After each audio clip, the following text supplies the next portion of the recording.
My name is Drew, and if we haven't met before, welcome to ReadyBudgetGo. If this isn't your first visit, welcome back.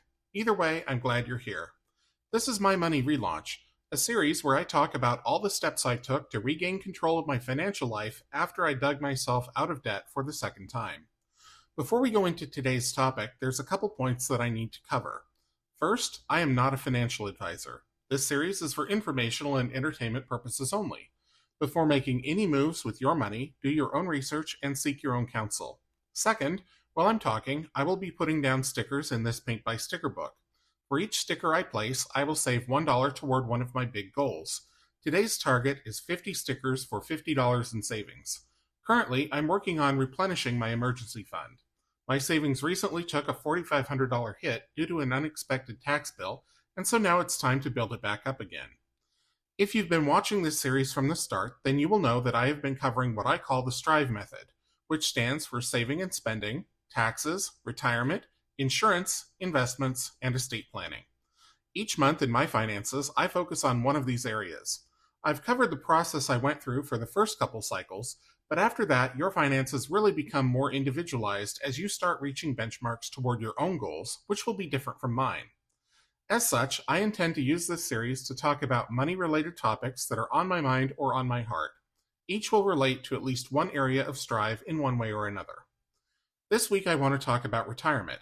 I'll discuss how I save for my post-work future and things to consider when you're planning which accounts to use for your retirement. I'm going to focus on 401k and IRA accounts, which are available to the plurality of workers in the US, and the ones that I use to save for my own retirement. If you're eligible for a 403b, a TSP, a 457, or other retirement account, your mileage may vary. But this is less about the specific vehicle and more about the overall strategy. Again, I'm not a financial advisor, so be sure to consult with your personnel department or a financial professional if you have questions. I'm fortunate enough to work for an employer that offers a 401k plan to its employees. It's not what I would call a rich plan, meaning that my employer only matches a small portion of my contributions. If I've put 5% in, they kick in an additional 4%, or a total of 9% of my gross earnings. This is not enough to build up a suitable nest egg for retirement for me. Had I started saving in my early 20s, with a view to a typical retirement horizon, then this probably would provide enough for me to live on, since I would have so many years for the money to compound. As it is, I really only started saving in earnest when I was in my mid-30s, and by then I was playing catch-up. Currently, I contribute 15% of my gross earnings to my 401k. With the employer match, which is capped at 4%, that means for every dollar I earn, 19 cents goes into my retirement savings. I contribute this on a pre-tax basis, meaning that the money that I funnel into my 401k is not taxed by the federal government when it is earned. The key phrase here is when it is earned. When I withdraw the money later on in retirement, those withdrawals will be subject to IRS withholding at whatever my marginal rate is at the time. Many employers have started offering Roth 401k. This means that you can elect to have some or all of your retirement savings sent to your 401k on an after-tax basis. With this option, you pay income tax now, but instead of being tax deferred, the money you contribute and all the growth that it produces are able to be withdrawn tax-free in retirement. My personal opinion is that this is a great option for younger workers who have many decades of compounding in front of them. Compounding, by the way, refers to how your money grows when it is invested. Over time, if invested properly, your money will multiply. The earnings, whether from dividends, interest, or appreciation, will also grow. In other words, you earn money on the money you earn. It builds upon itself like a snowball rolling downhill. If you're in your 20s, the vast majority of the money you withdraw from your retirement accounts once you reach retirement age will be growth rather than the money you originally contributed. Further, you're probably in a low tax bracket now, most likely 12%, so you're not receiving as much benefit from deferring income tax as someone whose marginal rate is much higher. As such, the Roth option is likely the better strategy, or at least it's what I would be using if I were that age. But because I'm a couple decades into my career, in a higher tax bracket, and because I got a late start, I'm using the pre-tax option. For 2026, the 12% IRS tax bracket goes all the way up to $50,400. That's a bargain as far as I'm concerned. That works out to $4,200 a month, which is way more money than I need to be able to live on. Of course, in the future, the numbers will shift due to inflation, but as the cost of living rises, so too will the maximum for that lower tax bracket. Now, a new Congress could blow in and turn everything on its ear, but with the way Washington functions currently, I'm not going to hold my breath. All that being said, even this is not enough savings, so I also contribute to a Roth IRA.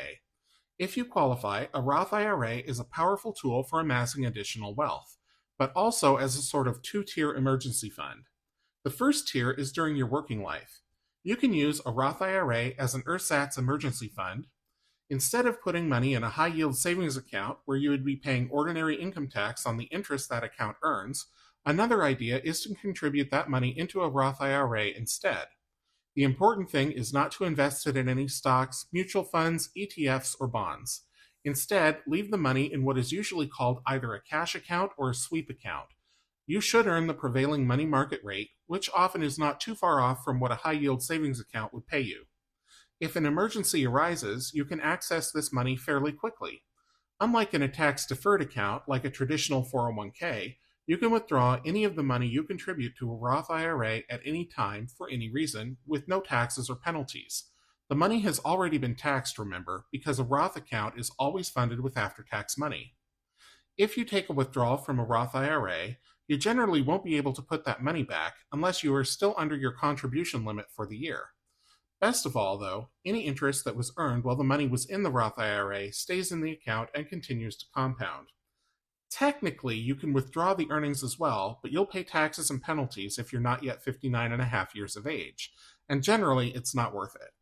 Only the contributions can be withdrawn tax-free if you're younger than 59 and a half. The second tier of using a Roth IRA as an emergency fund happens in retirement. Let's say you're 62, retired, and you have $700,000 in a traditional 401k and $300,000 in a Roth IRA. Now let's say a big storm blows through your neighborhood and you need a new roof, which will cost $20,000. Let's also say you need $40,000 a year to live on. If you take that $20,000 out of your traditional 401k, you'll pay 12% income tax on the first $10,000 and about 22% on the next $10,000. Ouch! But if you take the money from your Roth IRA, you won't have to pay any taxes at all, or split the difference and take $10,000 from each. But remember, you've got to take more than $10,000 out of your 401k to pay the taxes to get the $10,000 you need. Either way, having money in a Roth account can protect you from an unwelcome tax bill from the IRS in retirement if a large unexpected expense pops up. I contribute the full amount to my Roth IRA each year. I've been doing this since 2020. I made my first contribution just before the markets took a dive at the onset of the panorama. While I do not share my net worth publicly, suffice it to say that my Roth IRA has done very well for me. Knowing I have a cushion to fall back on if things ever get desperate puts my mind at ease. As I mentioned earlier, I do have a separate emergency fund, but this is because I want my Roth IRA to continue to grow and compound over time. One reason I didn't contribute to my retirement accounts sooner is because I had no clue how to manage them. What should I invest in? How much do I set aside? How does this affect my taxes? Most importantly, where can I turn for advice? If I'd known in my early 20s what I know today, it's entirely possible I would be retired already. That's not an exaggeration. But here's what's important to know. The best time to start contributing to a retirement plan is when you first start working. The second best time is today. If your employer doesn't offer a retirement plan, ask them to set one up. Even if you work for a small business, there are financial institutions out there that specialize in workplace retirement for companies with as few as 2 employees. Costs to employers are generally low, fees are statutory, and the money they contribute to their employees' retirement, the matching funds I talked about earlier, can usually be taken directly off the tax the employer pays to Uncle Sam, if they use a qualified plan, so it's more or less a wash to them. If they do offer a retirement plan and you're either not participating or don't understand it, ask. There is an armada of people who are able to help. First, your HR or personnel department. If you don't have one of these, speak with your boss. They can give you the parameters of the plan, explain paycheck withholding, and give you the contact information at whatever institution manages your employer's program, called the plan administrator. Your boss and your HR department won't be able to advise you what to put your money in, but they can give you the contact details for someone who can. Typically, plan administrators have an entire team dedicated to just those accounts, and they are experts in what your employer's plan provides. They can explain the fees, and they can also talk to you about the investment options available to you. This brings up an important point. Generally, 401k plans offer a limited number of investment options.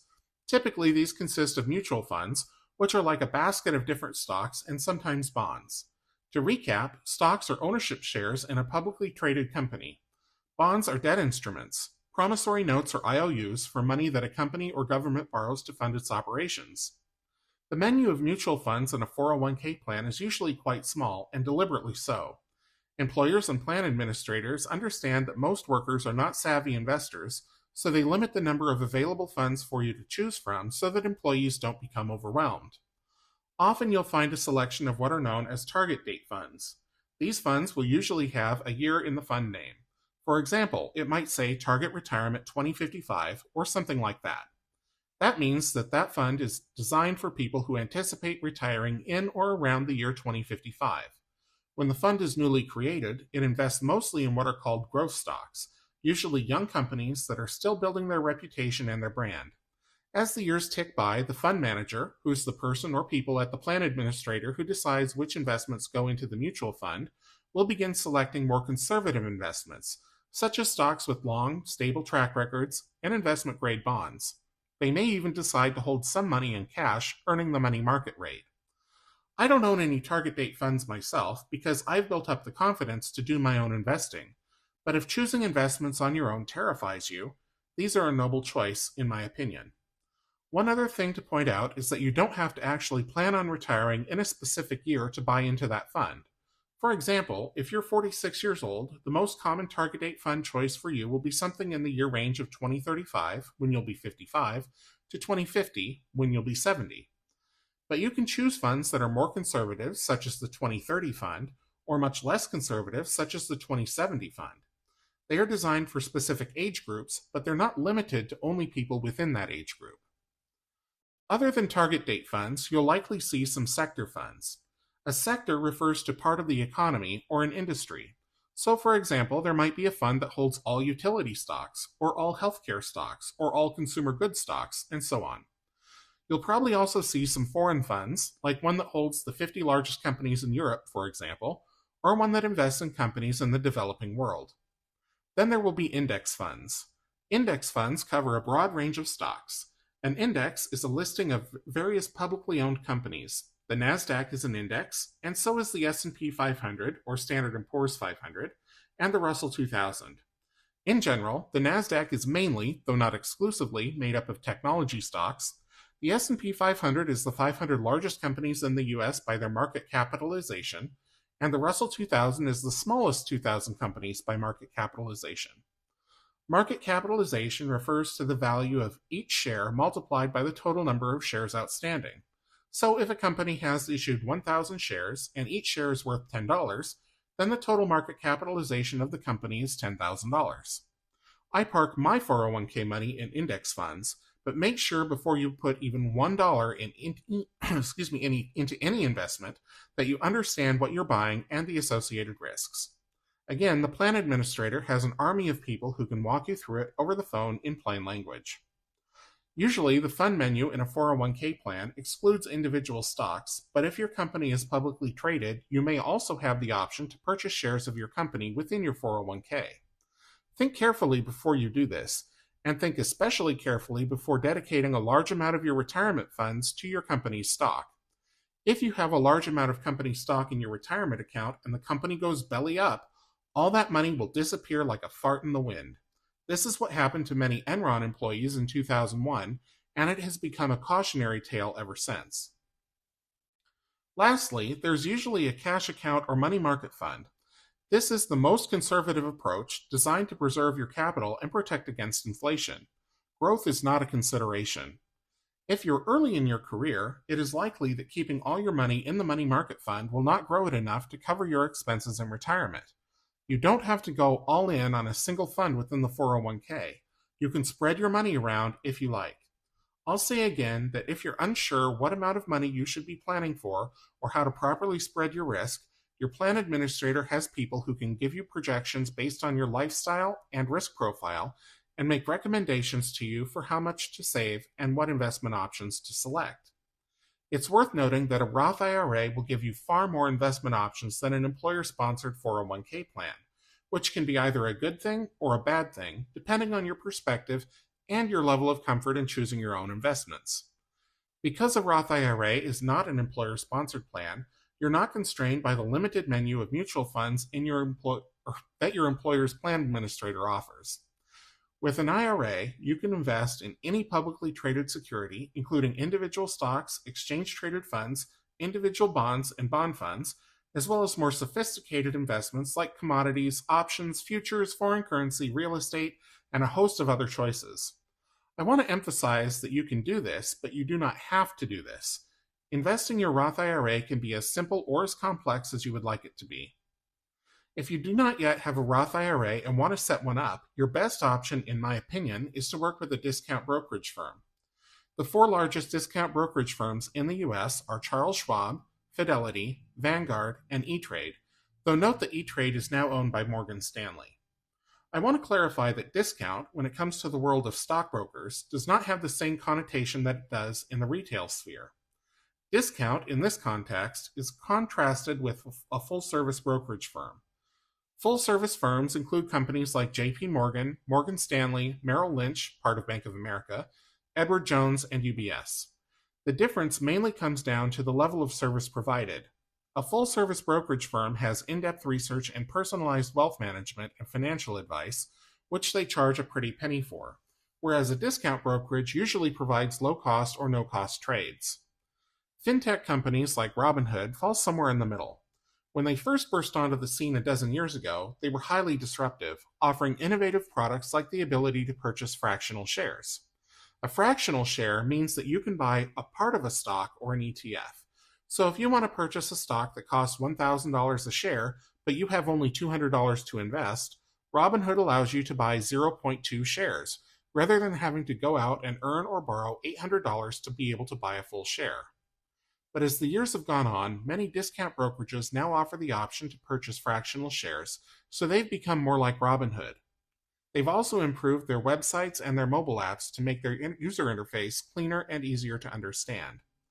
Similarly, Robinhood has become more like a discount brokerage in that they offer many of the same products and services with a similar fee schedule. With the diminishing differences in services, costs, and customer experience between the fintechs and discount brokerages, the distinguishing factor becomes experience. Vanguard and Charles Schwab were both founded in the 1970s. Fidelity has been around since the end of World War II, well before I was born. I was in my early 30s when Robinhood was founded. Given the choices, I'm going with experience, but select whichever makes you the most comfortable and provides you with the best service. Any of these companies should be able to guide you gently through the process of setting up a Roth IRA and making contributions. And if one of them can't, or you don't like their service, there's someone else out there who will treat you the way that you want to be treated. Okay, that's all for this week. Next week, I want to talk about your money set point, which is an important topic for understanding how you relate to money. I hope you'll join me. For now, if you enjoyed this episode of My Money Relaunch, please be sure to give it a thumbs up, leave me a comment down below, and subscribe if you haven't already. Until I see you in the next one, take care.